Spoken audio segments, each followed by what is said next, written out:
Então, pessoal, fazendo uma revisão sobre conjuntos numéricos, nós temos números naturais, que é representado pela letra N, números inteiros, que é representado pela letra Z, racionais e irracionais. Números naturais são números inteiros e positivos a partir do zero.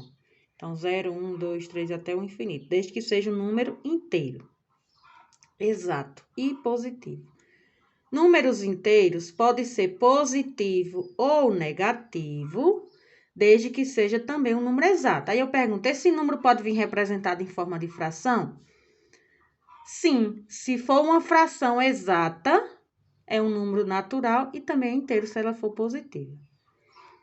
Aqui, por exemplo, essa fração aqui, ela não é número inteiro, porque se você dividir essa fração, ela não dá exato, certo? Então, por isso que ela é apenas números racionais. Lembrando que números racionais podem ser número natural, inteiro, fracionário, qualquer fração, e número decimal. E números irracionais, nós só temos dois tipos de números irracionais.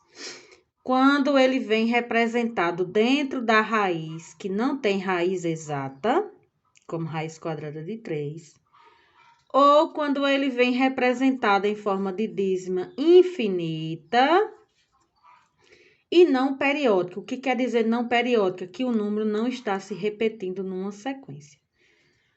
Então, quando você for classificar números racionais, ó, todos esses números aqui, naturais, inteiros, todos eles são números racionais. Vocês estão vendo que os irracionais estão fora. Por quê? Um número ou ele é racional ou ele é irracional. Como irracional, nós só temos esses dois tipos de números.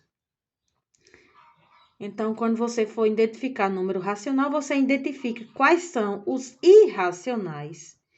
E todos os outros que sobrar são números racionais.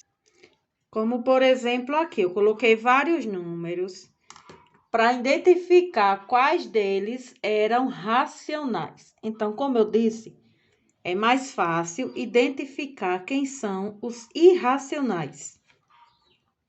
São aqueles números que vêm dentro da raiz quadrada, que não tem raiz quadrada exata, como raiz quadrada de 6, então ele é irracional.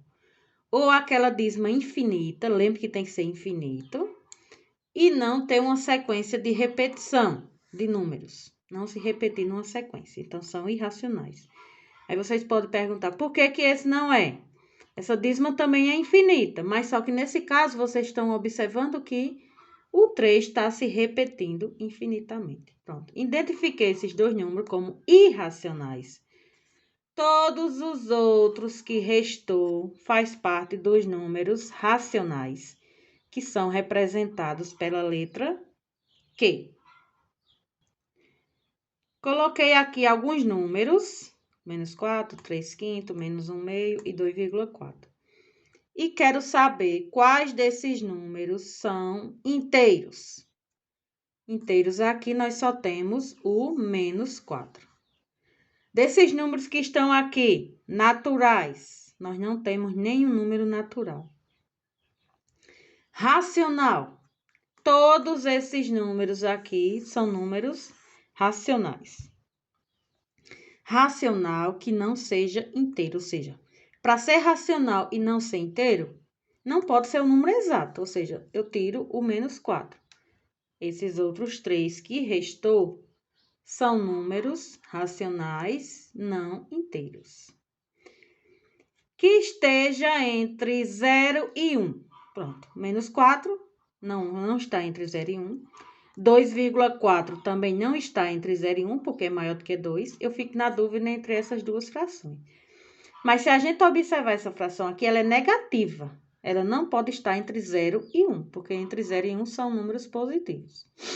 Agora, se fosse entre 0 e menos 1, aí poderia. Sobrou essa fração. Aí, eu dividi 3 por 5. Não deu, baixei um 0 e uma vírgula.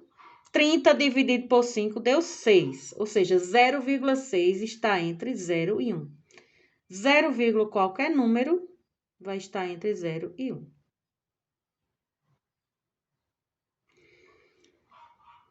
Aqui eu pedi para identificar números naturais entre 9 e 13. Quando eu uso essa palavrinha entre, nem pode entrar o 9 e nem o 13. São os números que estão no meio deles. Então, 10, 11 e 12. Números inteiros entre menos 3 e 3, ou seja, que esteja no meio de menos 3 e 3. Então, vai do menos 2 ao 2 positivo. Racionais entre menos 1 e 3, ou seja, tem infinitos números, porque os racionais, eles podem ser número exato, pode ser fração, pode ser número com vírgula. Então, qualquer número que esteja entre menos 1 e 3, nós temos o zero, não tem esse sinal de menos, 0, 1, botei como exemplo. Essa fração, porque se eu dividir essa fração dá 0, alguma coisa, tá entre menos 1 e 3. E esse número decimal, 1,5. Teriam outros, eu coloquei apenas isso. Inteiros não naturais. Inteiros não naturais seria inteiros negativos, certo? Números inteiros que fossem negativos. Para não ser natural, teria que ser negativo. Racionais não inteiros. Para ser número racional não inteiro, ou ele pode vir em forma de fração, desde que a fração não seja exata, ou seja, quando é que a fração não dá exata? Quando eu divido de cima pelo de baixo e o resultado não dá exato. E ou também em forma de número decimal. Pronto. Então, eu fiz aqui uma pequena revisão do que a gente está estudando sobre conjuntos numéricos.